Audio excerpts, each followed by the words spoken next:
Welcome to the TryPod, where we break down the NRL every game, every week from a punting perspective. I'm Jacob Wynn. I'm joined by Matteo Padonis every single week. And last week we went 2-1 on our best bets, which brings us to 3-2, 60%, kind of where we want to be in that territory. For the season on best bets and mixed matchups, even better, 100%, because we won last week against the odds going into the Sunday game. But that makes us a beautiful 2-0 in mixed matchups after 70% on those. Last year wasn't all perfect. We lost the 17-1 multi by one leg, one losing leg Manly, which was a best bet, which was wrong. And we lost an 11-1 multi by one leg as well. That was after the siren, the only losing leg being Parramatta straight up. So that's one of our next challenges, Padonis. We've got to hit a multi for the followers, and we've got to sweep around. Are you confident we could do it this week? I'm confident, Jacob, as always. Every time we give out a multi, we'd like to think that we're getting value in all our legs. Hasn't sort of eventuated so far this season, but this week's as good as any to try and hit something for the followers. Yeah, we've got a couple of best bets. We're going to share them momentarily, although we'll spoil ahead or tease ahead that we've got our first side bet head-to-head. My favourite play of the round was the exact opposite of your favourite play of the round, and a few other games we were split on as well. So we're going to have plenty of healthy discussion, but two games we did agree on. They're our best bets, and it's going to begin with the opening game of the round. We're taking the Cronulla Sharks minus 1.5 points. They're playing the Dragons at Wynn Stadium. So minus 1.5, $2. That's our best bet. Play that on Ladbrokes or Neds.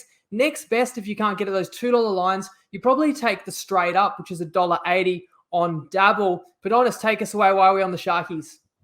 So the Sharks, to me, are the more well-rounded team. They're a little bit superior to the Dragons, and I was surprised that they weren't a bigger favourite than what they actually are. So the Dragons have started the season well, but we can make a case that they haven't been as good as what their record says, and they're a little bit overvalued. I still rate them as a bottom four team at the start of the season, and I haven't seen much from the Dragons to prove me wrong on that.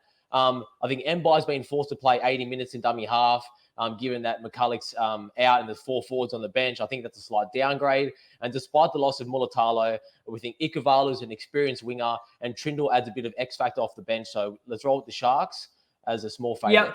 I agree, because I think the Sharkies have shown that they're gritty in defence, but they haven't clicked into full gear in attack, and it could only be better after now having a couple more games with, key players in new positions. And if not for a bad start against Canberra in round one, they could have easily won that game. And last week, while we took Parramatta, the Sharks scored 4 tries to 2, so they weren't bad. Goal kicking cost them a few points last week. And you mentioned Trindle. That could also improve their attack. And then we fast forward all the way to the last game of the round. That's where we will find our second best bet for round 3. We are going to take the Manly Seagulls minus 9.5. They're playing at home at Brookie against the Bulldogs, and minus 9.5, $1.85 on Dabble. If you go to Dabble, you can copy that bet right from my feed right now, or in your home feed. If you're following at Jacob Wynn, copy that bet, $1.85 on Dabble. Next best price would be $1.82 on Sportsbet for our Kiwi followers. I'll start with this one. Just a classic case. We have the O2 team that just cannot afford to go 0-3.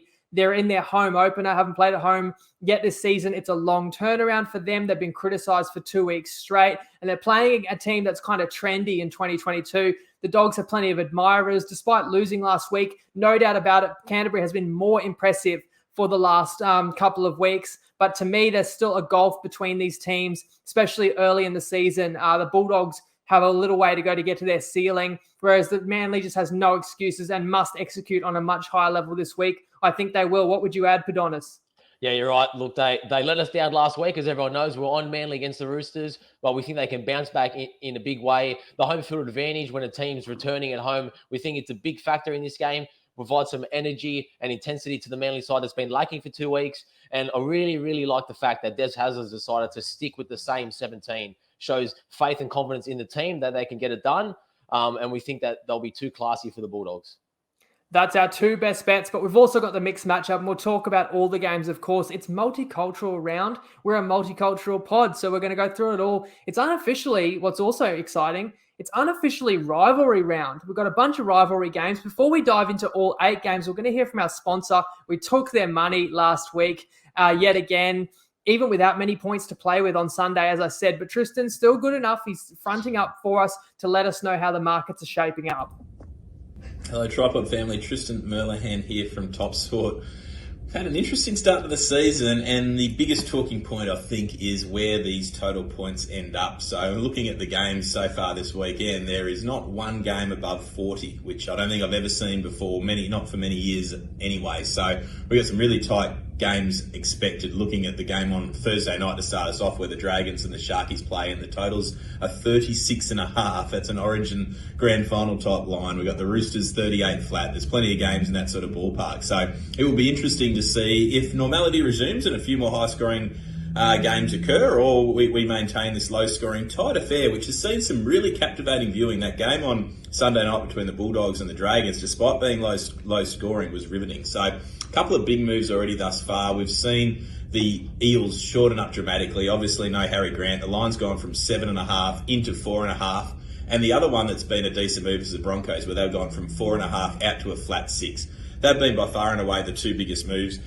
We've got all our player performance markets up for the first game between the Dragons and the Sharks. There's been a lot of activity on all of those. We're still trying to find our feet as to where the right market should be sit. So I know a few of you guys have been chatting about it in the forum as to where the good value lies and those sort of things. There's been plenty of people jumping on. So our traders are trying to find our feet in that market, and there's a few of you that have been able to take advantage, so well done. So looking forward to a big round of footy. I'm hoping to see some more tight games, and enjoy the week ahead for everyone having a punt.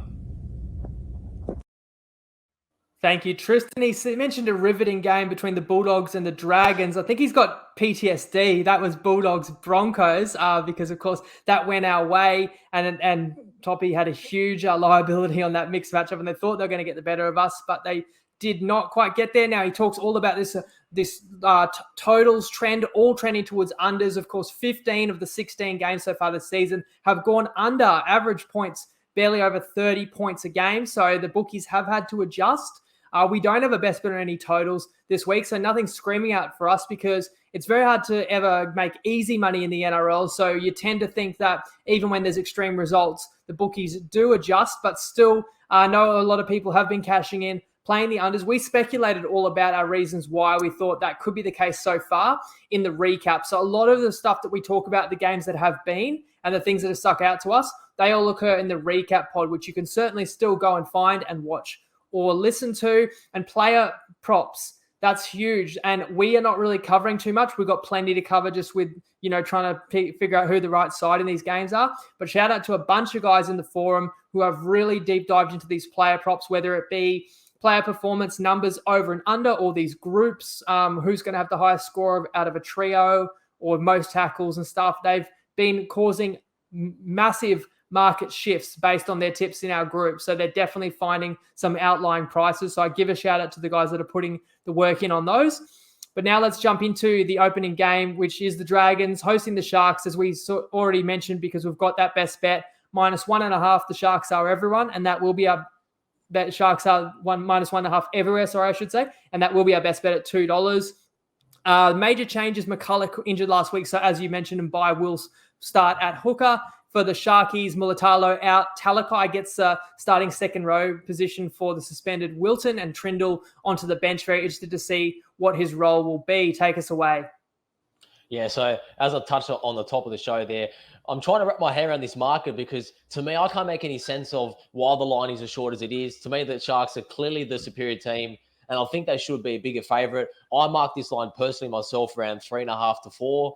I think the perception of the Dragons is still being influenced by the preseason and the starts of the season that they have had, which included a winner over the Warriors, which we've spoken about previously, how that was a little bit, there was a little bit of noise in that number. And we also think that they had a close loss to the Premiers last week, but there were some excuses for Penrith in the second half. So the Dragons got a little bit closer than they should have been. So the market's probably slightly overvaluing the Dragons. And even with the loss of Mulatalo, I think the Sharks still have an edge in the back line. So Ikuvalu is an experienced winger. They got Tracy back last week, which no one sort of talked about because he missed the round one against Canberra. And I do believe they have the much more settled spine, even though they've got two new halves. So Kennedy's been there for a while, and Brayley's as good as they come and solid to the ruck there. And Braden Trindle, adding him on the bench is a bit of X factor. Can't forget Cam McInnes is playing the Dragons in a bit of a revenge game against his former club. He'll be better for having the hit out last week. And given this is a derby, I don't think we'll see typical letdown that we would, because Cronulla had a last gasp win, as we saw last week against the Eels, where they scored a try in the dying minutes. So they could very easily be 2-0 team, as you touched on at the top. So to me, the Sharks are more resilient. They feel like a more hardened footy team. Whereas the Dragons, we said they're a bit of a confidence team, and I question how they'll bounce back, given they did have a minor setback. Their bubble sort of burst a little bit. I think the Sharks will pile on a bit more pain for them. And until the Dragons prove me wrong, I'm happy to keep them in the bottom 4 by ratings, and let's go with the Sharks. Yeah, we haven't been super high on the Sharks coming into the season, but they've shown us a fair bit. I mean, they had no ball in that first half against the Raiders. Once they did get some ball, they had a bit of joy. And then last week, I thought Parramatta also defended extremely well, and yet still conceded 4 tries to this side. So I think Cronulla can win this game in multiple ways. They can win in a grinding affair. And hey, like, you obviously don't want this game to be knotted up with 10 to go, laying 1.5, but it can be a grinding style game and be a 1-score game, and you can still cover. That's as low as a line can get. And then there's also a scenario where the Sharks, I believe, just could have a little bit too much firepower, and that disruption to the Dragons' spine will make it that little bit more difficult for them to chase points. Happy to be on that Thursday night, hopefully get us off to a winning start to the round. And then as we roll into Friday, the early game is still an interesting one, albeit an ugly one, because we get 2 winless teams that will both be desperate. That's the Tigers at Campbelltown hosting the New Zealand Warriors. New Zealand a -1.5, and I think that's what you'll see on the graphic. But as I am putting this together, I'm seeing other bookies are already increasing that line, and it might be -2.5 in some places as well. For the Warriors, predictably, they are more popular with the punters. In this one, it's hard to be able to back the Tigers, but we'll talk about whether we could. The Tigers do get back James Tarmow, one of their several captains. Tuilagi is out. Garner is in. Liddell will get his first start of the season, I think also back from injury, so he starts at hooker. Hastings failed to overturn his suspension at the judiciary, so he won't play 5'8". I haven't heard who will, whether Peachy slots in or Jock Madden is in the reserves. For the Warriors, they also have a change in their halves. Cody Nikorima is in. Taylor picked up a slight injury against his former side. Take us away. Yeah, so it's the only game between 2 of the winless sides, as you touched on. But all the scrutiny has been put on the Tigers, and that's all we keep hearing and reading, that the Tigers are the team that everyone's happy to write off. They were very lackluster against the Knights, as we touched on in the recap. And their best player so far has been Hastings, who's now out. He lost his battle with the judiciary last night. So I was leaning Tigers before that news, because as we know in the NRL, week to week, you can easily turn around a result. And I do think that the Tigers defended a lot better than what the scoreline showed against the Knights. As we touched on in the recap, the Knights had 3 tries off kicks, and they had a sin bin against them as well, the Tigers, and they did sort of try hard, even though they are pretty limited offensively. I think that Reece Walsh is the best player on the field in this game. So I don't like betting a team where I don't really feel like they have any advantages in the back line compared to the opposition. But then you look at the Warriors, and they do have their third halves pairing in 3 weeks. And Lodge only played 20 minutes last week, so I think he's dealing with some issues. So I can't be too confident in the Warriors. And now the line's gone. They were a slight underdog, and now they're a slight favourite. So I feel like I've missed out on the value there. So I think it's a game I've just got to pass and just watch and learn. Yeah, I mean, the Tigers still have some pretty solid players in their backline. I think Dane Laurie's not that much worse than a Reece Walsh, and their wingers as well can start their sets off. Well, they've just looked so bad so far. At least they did last week. You go back to the first hour against Melbourne, they probably should have won that game. And I mean, I don't say they deserve to win, but from the position they were in, they're up 10 and Melbourne was down on troops. They should have won, but they fell away. And then you think, can you pick up from the positives around 1 and round 2? No, it was more of the same. So if you look at the last 110 minutes of footy for the Tigers, they've been outscored by 40 points, which is really bad this early in the season. Whereas the Warriors, we believe in them. We've been on them the last 2 weeks. And actually, I believe, as you heard in the recap, they probably should have won last week if they didn't botch those chances. Now, my issue with the Warriors, and people could be backing them, and as I said, the line is moving even further. So if you like the Warriors, bet on them now, I suggest. Get the -1.5. But it's too obvious here for me. Now, different story, as you mentioned, if you'd gotten on the Warriors when they were pick'em, or even on our recap, someone pointed out you could get the Warriors +1.5 at $2. You're happy if you got that bet for sure. You're going to beat the market. And as I say, I wouldn't muck around if you still want to jump on the Warriors, but I won't be.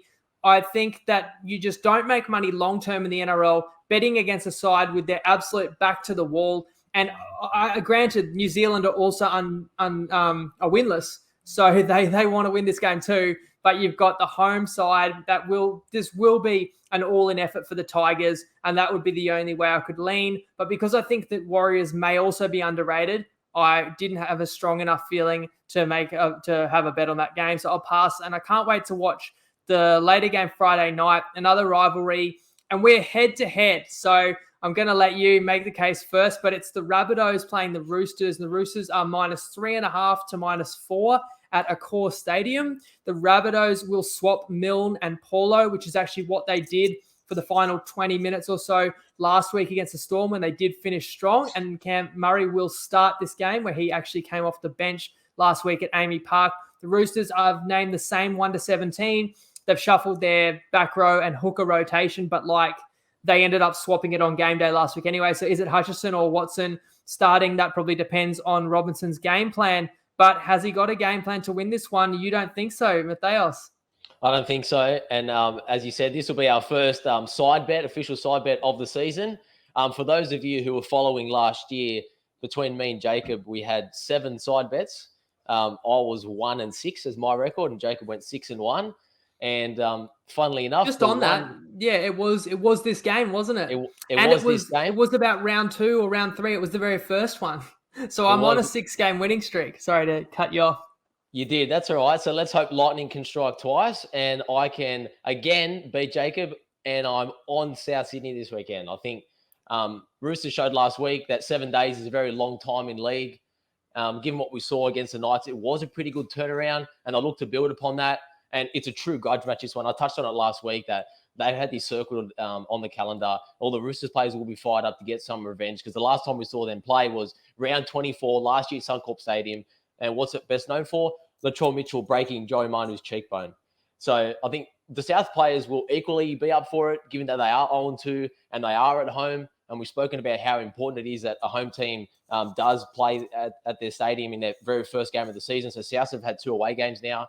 I did like South last week against Melbourne, and we didn't take them. And I believe that they are the right side. And despite how well they did fight back against Melbourne, everyone's still continuing to write them off.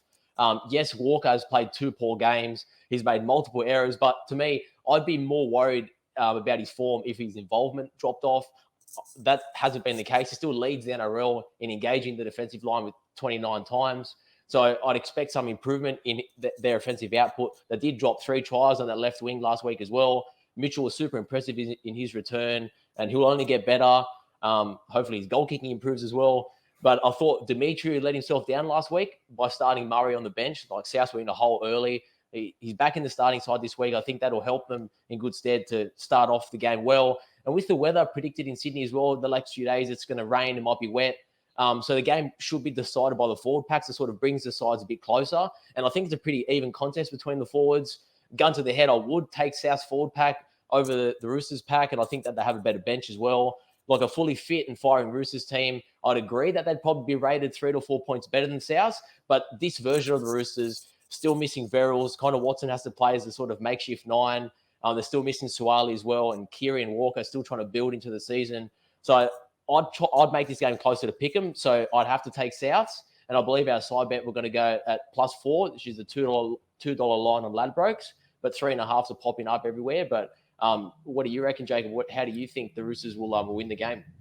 Well, firstly, I will just say, you guys can see which one of us makes the better case. Let us know who you're on. If you like the Souths, then take the +4 at $2 on Ladbrokes and Neds. But if you agree with me, take the Roosters at -3.5, Bet365 and probably a couple other shops as well. This game's going to have a lot of emotion, especially the Latrell Manu storyline. That adds even more feeling to this one. Look, on your side of things, South should be more desperate because they are winless. But really, I think both sides want to win this one so much. And, if not for that way that the Souths finished that game, and we covered that in the recap as well, one of the craziest finishes in recent memory, if they didn't have that 20 minutes against the Storm, you'd be talking about 2 really ugly defeats because, if it doesn't happen that way last Thursday night and the Storm carry on, you're talking about losing as a double-digit favourite in Brisbane and then getting blown out by the Storm. But they will come in with confidence that they got close, although it was brutal the way that they ended up losing that game. the Roosters won't be short on confidence. They turned it all around last week against Manly. Unfortunately for us, they looked $1 million, especially in the first half, got that big lead, and then defended really resolutely in the second half when they needed to, which ultimately led to a comfortable win. I can only play the Roosters in this one because when I look at both rosters, I do think they're superior. I think they are the scarier roster overall, just a little bit more game-breaking. But I mean, the matchups are mouth-watering. You got Latrell against Teddy, Luke Keary versus Cody Walker, Cam Murray versus Victor Radley. And then Manu, I feel like, has had a quiet start to the season. So I wouldn't be surprised if that changes in this one. And I ultimately think Robbo comes in with that tactical edge and does have the game plan to win. I think this line should be closer to 6. What do you think? This line should be closer to Pick'em? I do have this line to Pick'em. I've got Roosters better. I've got 2.5 points better on a neutral. So that, to me, gives it South add some home field back to them. And I've got this closer to Pick'em. Yeah, so to be fair, obviously there's no travel involved. And although it's a South's home game, I don't see why a bunch of Roosters fans can't get a ticket. There's plenty of seats in that stadium. So maybe there's a little bit of our disagreement there. But I think we've got a fundamental disagreement as well about how this game's going to go down. So I can't wait to find out. And I'd love to hear what the followers think as well. Let's move to Saturday. Panthers play the Knights, and it's a neutral venue. They're playing out at Bathurst. The Knights are 12.5-point underdogs. I may have seen some 11.5s out there as well, depending on who you like. Panthers will be without To'o, so Talon May comes in. Fisher Harris is named, but is carrying a shoulder complaint. I wouldn't be surprised if he's withdrawn. And then another familiar name, Nathan Cleary, is on the extended bench. But I'm going to guess like 90% confident that they would just remain with O'Sullivan. No need to rush back Nathan Cleary after 2 wins. Ponga has been named for the Knights, but haven't we been down this road before? If you bet on the Knights, you're just hoping that Ponga definitely plays, and you're always running that risk that he could be scratched. Not that they missed him last week. Comprehensively too good for their opponent, and they will welcome back Daniel Saifidi. Fitzgibbon is out with a knee injury. What do you say, Panonis? Yeah, so quickly touch on Cleary. So he was a shock naming on the bench, but you've seen the line still stayed the same at that 11.5 range. So the bookies, to me, also leads me to believe that they think he's not playing either. Otherwise, we would have seen this line shift towards 16 plus. So I'm in the same camp. I don't think he plays. The Knights are unbeaten.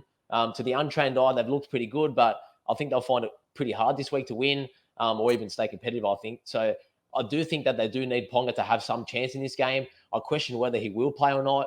Out of the 9 tries that the Knights have scored this season, 3 have been from kicks and 2 were directly sort of given to them off direct errors off the Roosters. So, like, how well are they actually going? I still think they're pretty limited offensively, and against one of the best defensive teams in the league, potentially without your star player, I question how effective they'll be and how many opportunities they will get. So I don't like taking points with an underdog when I don't think that they'll have any advantages or edges.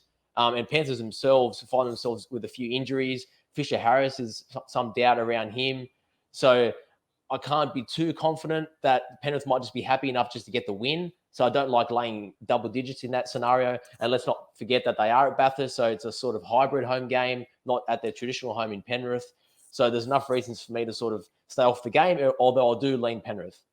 I agree with you. I lean to Penrith. Although the Knights have been as impressive as you could ask them to be in comprehensively beating the Roosters and then the Tigers. But go back to round 1, the Roosters were terrible and then the Tigers were no better last week. So are the Knights even good? The jury's still out for me. So I actually, when I look at this game, I revert to what my handicap was in week 1 when the Knights played the Roosters. And that was, I just think that if the defense can really shut down the Knights, that I think they're really going to struggle to chase points if they fall behind, whereas what they need is to start well, and they need it to be an arm wrestle, and then maybe they have a chance. So depends how you think this game can start. Obviously, against the Roosters, they did get out to a healthy lead, and they never were under pressure, and it was the Shooks that were making the mistakes. But there's just no guarantee that happens again this time, although it is, as you said, a high line to be laying with Penrith when they're not at full strength.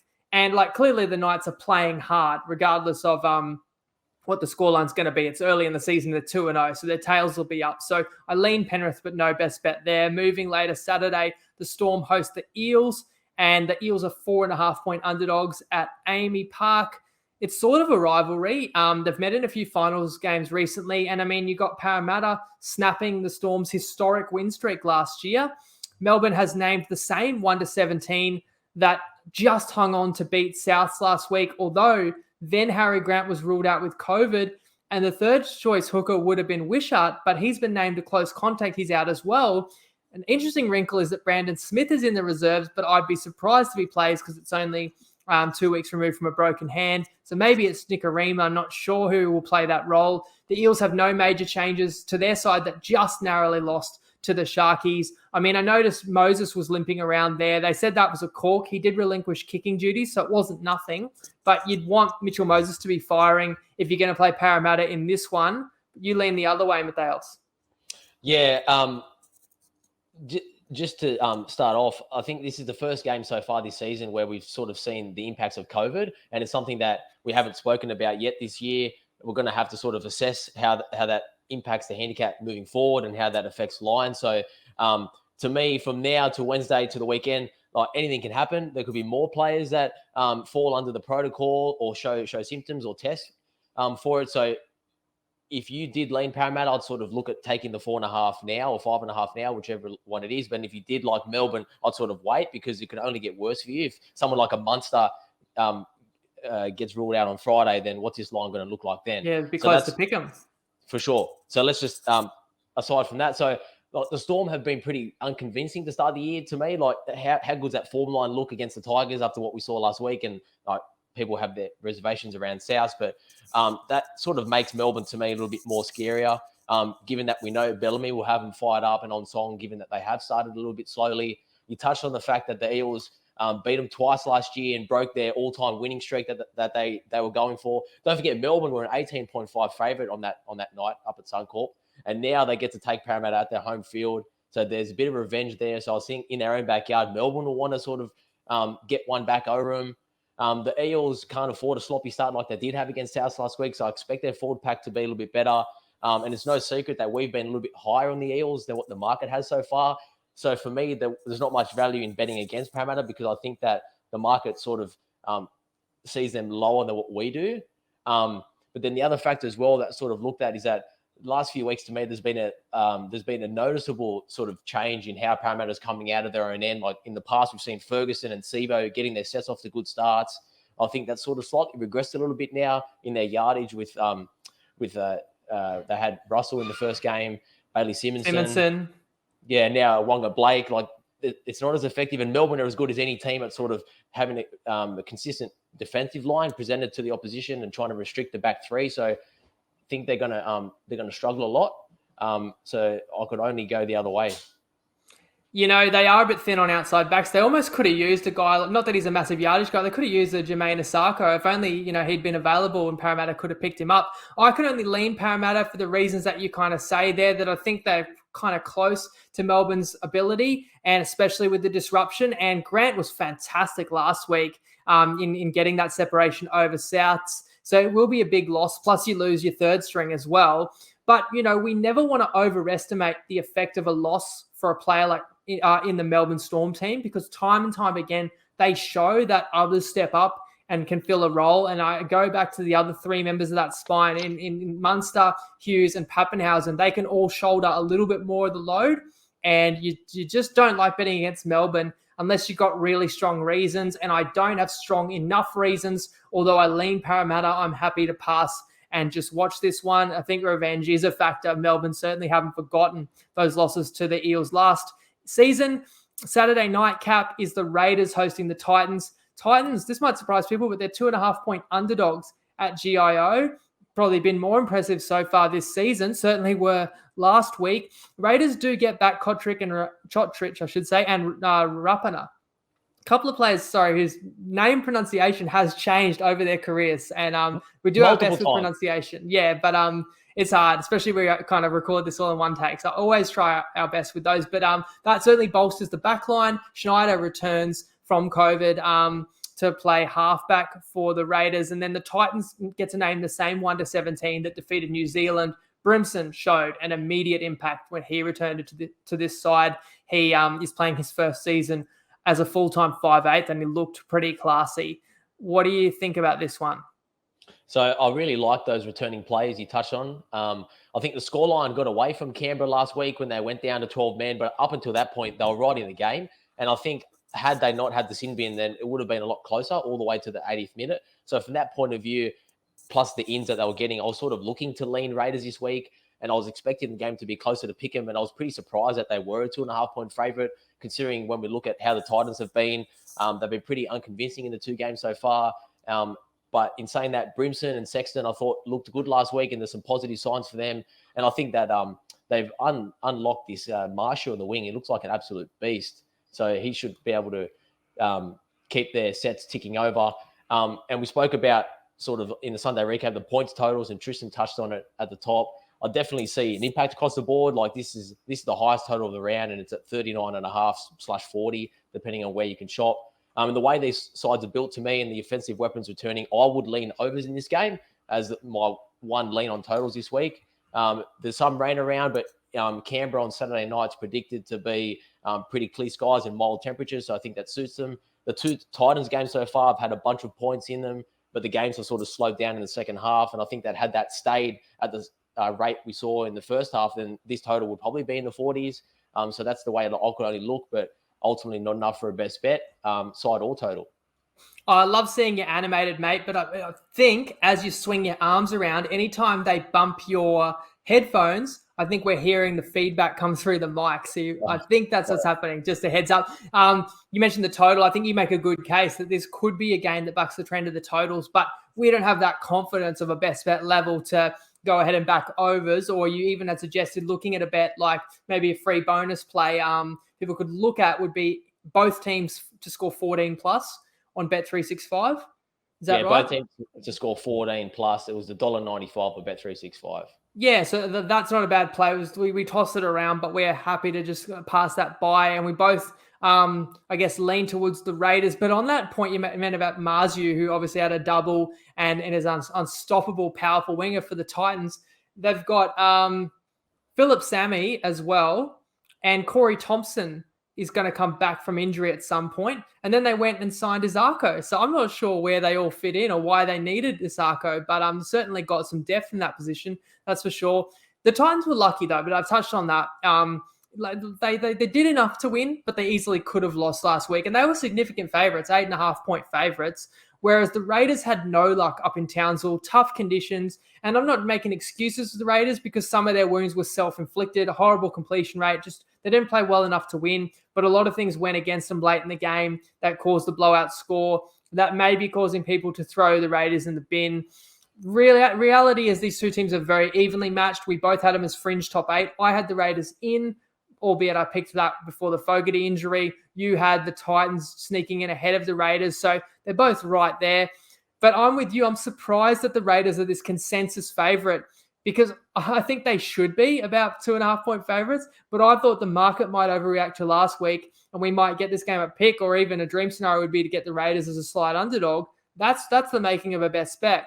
But when the line is more what you expect it should be, then you don't really find the line value. So while I lean to the Raiders, we got to pass the game and move to Sunday where the Broncos host the Cowboys. Obviously, another rivalry game, the Queensland Derby. The Cowboys are plus 6.5 or plus 6, depending where you look. In fact, plus 5.5 on Sportsbet. So that's that full spectrum, and that's why it's so important when you're on a key number to shop around. If you like Brisbane, you'd be wanting to play minus 5.5. If you like Cowboys, you'd be playing plus 6.5. The game is at Suncorp, and Brisbane is naming the same 1-17 that got the best bet win for us and the mixed matchup home last week against the Dogs. I don't want to overreact. It's only been 2 weeks. But Brisbane is a top 8 side in my eyes right now. So I want to give you major credit, Padonis, because you predicted that preseason. You had them 7th. And what kept me off Brisbane as a top 8 side preseason was how are they going to solve the halves combination? Well, you look at Albert Kelly, the way he's emerged and how well he's playing alongside Adam Reynolds and playing up to the talent that his talent has always kind of promised that ability. And then Billy Walters off the bench was excellent, I thought, for them, spelling Turpin and helping them get home late. Reynolds was never going to be a question mark, but you must think he's got to enjoy playing behind that Brisbane forward pack. They are seriously a gun young forward pack that could be the difference in this game. Before I get your thoughts on this one, though, we will bring in a special guest. Hey guys, Robbie Farah here. Back again for round 3. Had no luck in round 2. Manly let us down, but we'll go again this week. I really like, as an outsider this week, the Cowboys up against the Broncos at Suncorp Stadium. Queensland Derby, always some cracking games between the two clubs. I really like the Cowboys at the odds. I thought they were back to some good form last week. Had a good win against the Raiders up in Townsville. I know the Broncos have started the season 0-2, but I think the Cowboys can get the job done this week. So jump on Dabble, have some banter with your mates, copy some bets, have some fun. Cheers, guys. Thanks, Robbie. Of course, I think he means Brisbane are 2-0, and he got humbled last week, so he's no longer undefeated. He was on Manly, as were we, unfortunately. You can follow Robbie on Dabble, along with myself, the Padonis, plenty of other really valuable guys to follow from the TryPod community. I didn't mention this on the recap, but I gave another bonus tip last week, Mulatalo to score a try anytime, and he scored the first try for the Sharks. And I actually just copied that bet from NRL Statsman, who picked that one. We gave out the Broncos as a best bet last week, and over 300 people copied that. So that was great to salute our first ever Dabble best bet. And we got another one this week, as you guys know, on the next game. So, Padonis, are you with the Robbie there, with the Cowboys being a live dog in this one, or you think Brisbane will be 3-0? I think Brisbane go 3-0. Sorry, Robbie. I think you're going to fall to a 1-2 record. But if we look at this game from a pure numbers point of view, I was surprised to see how low the line was. Look, yes, the Cowboys lost to the Bulldogs in round 1, which was an even contest, and the market had both teams rated as equal. And then Brisbane become a 3.5-point favourite against the Bulldogs in Sydney. So if we flip that and add home field at Suncorp, then I sort of saw this line as being closer towards 8. But we didn't see that. And I was also going to look at that and sort of lean towards Brisbane. But what's ultimately kept me off is that with the rain and the wind expected, I don't like laying more than a converted try in a derby where both teams will be desperate for the full 80 minutes. And I sort of still see Adam Reynolds as sort of building into the season. And Brisbane did make a ton of errors against the Bulldogs. Will they be able to back up that defensive performance if they do make the same errors? Well, we know that their attack's still a work in progress. Whilst I can't question their attitude and their intensity and their defensive resolve. So I agree. Brisbane's the only way I could look. So it's Brisbane or pass for me. And I mentioned Brisbane's unchanged. The Cowboys have one sad change because they've lost a Dunn for the season. Cotter will join the bench. So to me, I agree Brisbane should be favoured by more than 6. I think they are considerably better than the Cowboys, as well as being at home. The Cowboys will come in with confidence for sure after last week. And I mean, the Cowboys beat Brisbane something like 26-0 in a trial. I mean, it means very little, but definitely they're not going to come in overawed in this one. I can't wait for the Payne-Haas-Taumalolo battle in the middle of the field. That looks absolutely epic. JT was back to his best last week. But across the park, even if Taumalolo wins that battle, I do see more edges to Brisbane, including the home crowd. And it's a different Brisbane home crowd. They always get good numbers, but it's genuinely excited people for what 2022 holds based on what the club has shown. So that could give them a lift. And give yourself a lift as well watching this game. Have a chance to win a jersey. We've already given away 3 jerseys this season, and how you get it is free to enter. All you got to do is comment your guess. So what we'll do each week for the Sunday Arvo game on Channel 9, which is this Broncos-Cowboys clash, is invite everybody to guess the final try scorer, so the last try scorer in the match, with the minute that they'll score as a tiebreaker. And you can guess that on the Facebook video for this preview or YouTube. Or don't forget about our new show, Winning Mood, which I do with Tim Moody, the reigning Supercoach champion. And that's an under 20-minute bit of punting, but mostly Supercoach advice show that is on at 8:30 p.m. New South Wales time, Wednesday night. So 2 videos, this one and the Winning Mood, 2 locations, have up to 4 chops if you like. My Supercoach, I've got to tell you, my Supercoach team's absolutely struggling. What about yours, Padonis? I scored 905 points last week, so it's something. Still haven't cracked the 1,000 yet. You got the edge over me. I've been in the 800s both times, but that's what that show's about. I'm an absolute grasshopper at Supercoach, but I try and pick the brain from the very best of them. So I'll be doing that a little bit later tonight, but we got one more game to break down, and we've got a best bet on it, but that's the Seagulls hosting the Dogs at Brookvale. Consensus line minus 10.5, but 10 is a key number, so happy for our best bet at minus 9.5 on Dabble at $1.85. Manly, again, 1-17, as you mentioned, keeping the faith in the same team that was off the pace and just couldn't get back into the game at the SCG last week. And Barrett keeps the faith in his side too. They were impressive as much as you can be in a loss, aggressive, intense, and just something else we didn't mention in the recap because there were so many talking points in that game. But these bombs from Matty Burton are frightening as well. And I feel like they're a real factor, although if anyone at the back can probably deal with them, I think Tommy Turbo should be a bit better equipped than what Tessie knew. Tessie knew was not prepared for what that reign of terror last week, although the Broncos still snuck home. My heart was in my mouth every time. And you know what else? Burton got tackled on the 4th a couple of times last week, and I was so relieved because I knew he couldn't kick on the 5th. So he's that special just when he puts boot to ball. It's a double-digit line. We know that we're on the best bet for Manly, but what other factors have you got to share in this game? Yeah, so on the back of the first 2 performances Manly's put together, we know that we're on them last week. They were disappointing. They're in an 0-2 hole. I have downgraded them to an outright 6, so a bit of credit to you there. You already had them at 6 prior to the season starting. But I'm still conscious not to sort of react too harshly because we know how good this team can be and they can turn it on when they do play well. So the biggest edge for me in this game is the return to Brookvale Oval, as we've already spoken about. We think it'll impact their performance well. We've seen other teams when they've been at home, they come out of the gate strong.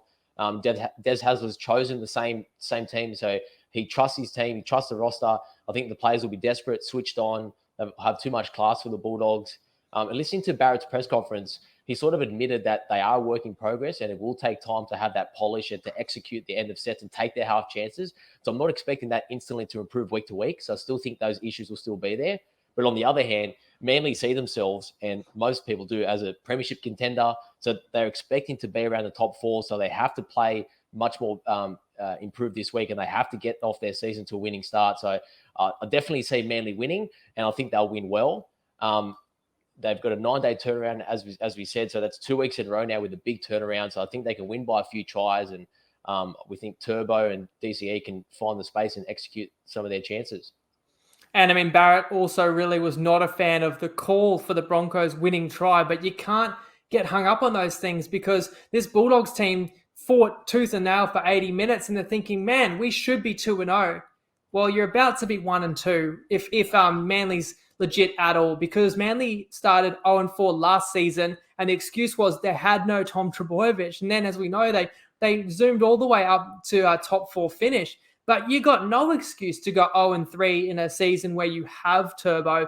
And I will say, if there's one reason to question this bet, because I agree there's lots of reasons that puts us on it, it is Trbojevic, and just assuming that he's pretty much 100%, because I mentioned in the recap, he was a little bit ginger in that Roosters game, and it made a difference, not just him spilling that try in the first half, but just his overall impact on the game. And whether he copped a knock and he was a little hampered, or has he got something a little bit more, that's the risk. We're laying points with Manly here. We do not want a Turbo to be much less than, full speed and 100%. But other than that, I think we're on the right side here. Yes, it's the second biggest line of the weekend, but it's a team that not many people will have the stomach to back. We will. That's where we get the value. That feeds into our mixed matchup, and we're getting extra creative this week because we want to be on Manly and the Sharks. We want to kind of oppose the Dragons and the Dogs. But those team totals just didn't quite line up for us to get a genuine mixed matchup. So we got creative, and here's how we're going to do it. We are going to take Manly at the 60-minute mark. So Manly after 60 minutes to have more points than the Dragons after 80. And we get $2.25. Manly's full team total is about 24 points. The Dragons' full team total is about 18. So you were making a 3/4 of the Manly team total, and that's where it's pretty much 50-50. We're getting $2.25. Explain this one to people, Mateos. Yeah, so it's definitely one that's out there, but stick with us. We definitely feel that there's value there. So as we touched on, the home teams that get their initial start, we think Manly will start strong. They'll get that boost initially. So see Manly scoring some points in the first half and carrying over to the next 20 minutes. And Manly also playing a day game compared to a Thursday night for the Dragons, which is typically a lot lower scoring. And we see the Dragons game as more of a grinding style than what the Manly game could be. And I feel that given that we are only getting Manly for an hour there, if Manly can get to three tries, I think that'll see us in a pretty good spot. Obviously, 4 tries is a bonus, But I think the Dragons will sort of score in that 8 to 12 range, and their team total is as low as 16.5 in some places. So I feel Manly can get to 3 tries in an hour. I think that'll put us in a good spot. And it will be fun because we get to watch the Dragons, and hopefully they do play a grinding game, and hopefully Cronulla restricts them, as Cronulla have done reasonably well, showed that they're pretty gritty so far this season. And then we'll know how many points we need Manly to be on at the hour mark. And, you know, on one hand, we might lose this bet because Manly might actually open the doggies up late and score some late tries, and we don't get any of the points that Manly scores in the final 20. But look at it the other way around. You could see a scenario where the Dragons-Sharks game is really tight in the final 20 and there's virtually no scoring or really low scoring late in that game, and those extra 20 minutes that the Dragons have a chance to score for might not actually account for too many points. Happy to roll with that as a mixed matchup, which has yet to lose this season, and we've given you our best bets as well. So that's our recap for the round, as well as a chance to win a jersey. Get involved in that, guys. Please let us know your thoughts as always. Thanks for Donis. We'll be back live within 15 minutes of full time of that Manly Dragons game. Sorry, it's Manly Dragons mixed matchup, but the Manly Bulldogs game, which again will decide a best bet and a mixed matchup. So we'll unpack round 3 then. But thanks for joining me as always, and good luck to everyone having a punt this weekend. Please, boys, do it responsibly. 2 things quickly. Just like to say congratulations to Ash Barty, who just announced her retirement today. She's been a legend of Australian sport. Good luck this weekend, everyone. Lego.